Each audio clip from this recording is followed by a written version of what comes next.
Thanks for joining me on episode 778 of the Inspired Stewardship Podcast. I'm Joe Shum from Soul Patch Hippo Success Coaching. I want to serve your journey to be the next version of you, to be inspired to become the most authentic you. Listen to this, the Inspired Stewardship Podcast by my friend Scott Mader, every day can help you keep the focus that you need.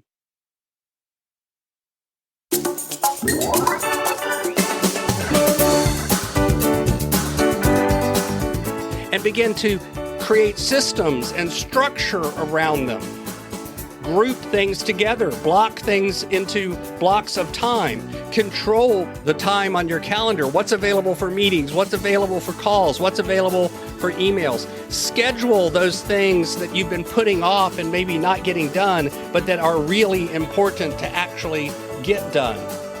Welcome and thank you for joining us on the Inspired Stewardship Podcast. If you truly desire to become the person who God wants you to be, then you must learn to use your time, your talent, and your treasures for your true calling. In the Inspired Stewardship Podcast, you will learn to invest in yourself, invest in others, and develop your influence so that you can impact the world.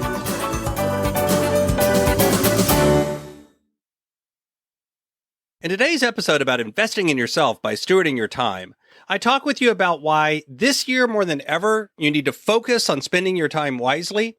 I share how you can know if you are spending your time wisely, and I share a simple 3-part framework to help you begin to spend your time more wisely that you can apply this very week.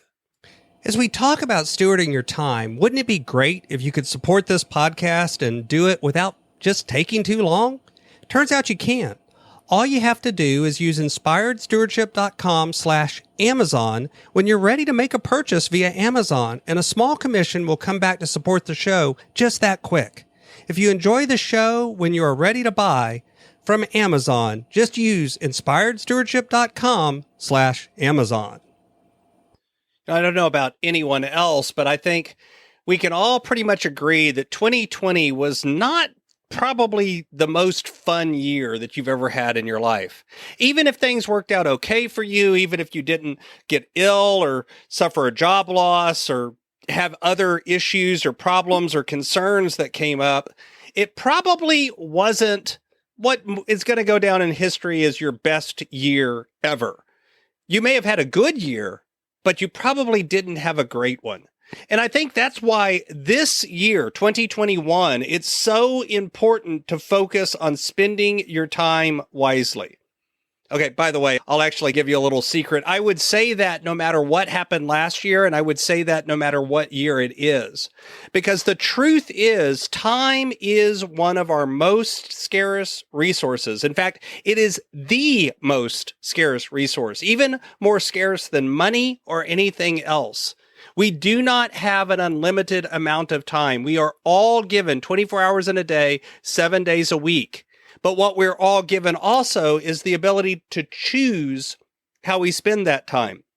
We're given some amount of power to choose what we do with that time. And my argument would be that even more than money, our time is where we should focus our attention first on making sure we're doing it wisely. Because out of spending time wisely comes habits around money. Out of spending time wisely comes habits about monitoring our energy and paying attention to how our energy flows. Think about time right now. You already pay for convenience. Whether it's stopping in at a convenience store, paying for overnight delivery, any of these things are a way that we change time and give it a monetary value.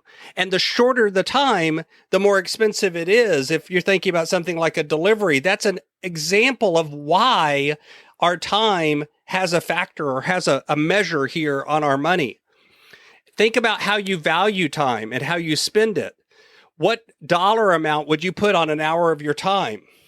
When you look at it that way, you begin to recognize that sometimes what you're doing with your time today is not necessarily what you want to do with your time forever.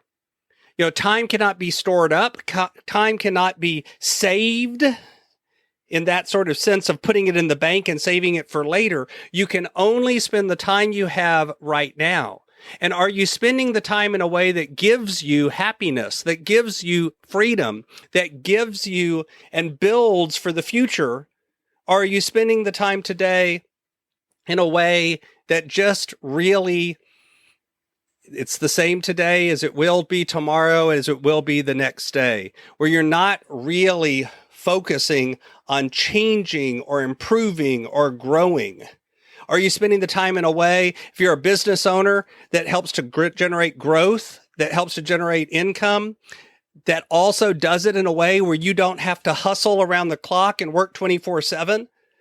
If you're an employee, are you figuring out a way to do things more efficiently and to grow it so that you don't have that same 24/7 mentality? See, this 24/7 grind all the time mentality, I would argue, is a broken measure of time. We're not spending our time wisely if it requires us to work 24 hours a day and 7 days a week. Instead, we should actually transform ourselves so that we can maintain and grow and do what we need to do without having to work 8 hours a day, 16 hours a day, 27 hours a day. And yes, I know that last one's impossible, but you get the point. That seems to be what we hold up as a badge of honor nowadays. So how do you know if you're spending your time wisely? How do you know if you're actually able to do what you want to do in the time that you have? The first step for any time you want to know what you're doing is to actually pay attention, to be intentional about measuring what you're doing. See, the truth is you probably do several hundred tasks each and every day, and you consciously only think about one or two of them.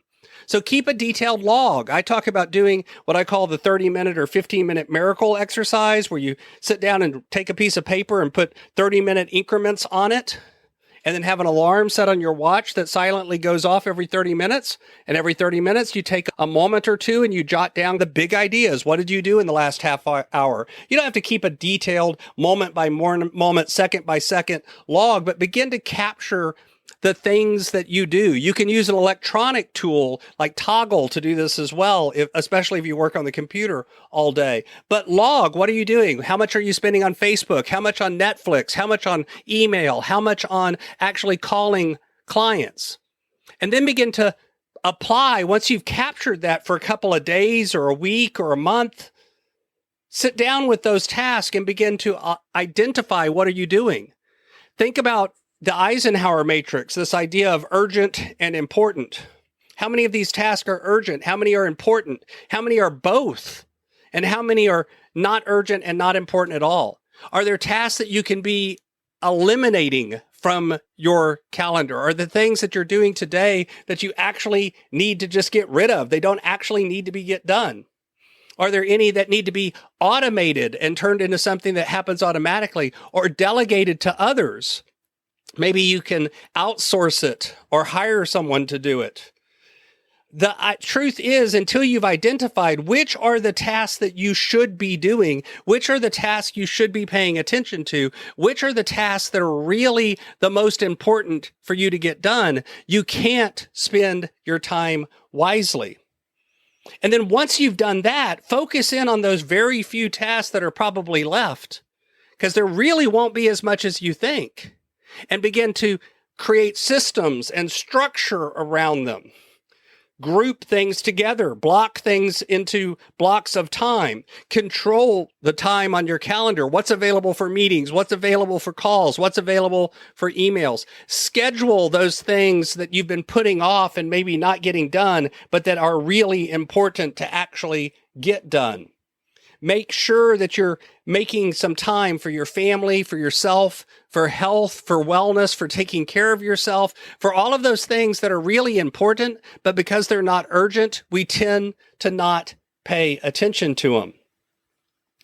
Psalm 90 verse 12 says, "Teach us to number our days that we may get to the heart of wisdom." And that's the framework that we really have to use.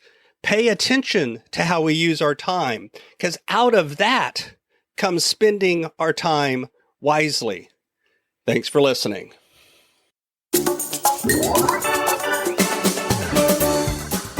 Thanks so much for listening to the Inspired Stewardship Podcast. As a subscriber and listener, we challenge you to not just sit back and passively listen, but act on what you've heard and find a way to live your calling. If you like this episode on the stewardship of time, be sure to sign up for our Stewardship of Time Tips series by going to inspiredstewardship.com/time or texting 44222 time tips, and that'll get you our best tips on stewarding your time. Until next time, invest your time, your talent, and your treasures. Develop your influence and impact the world.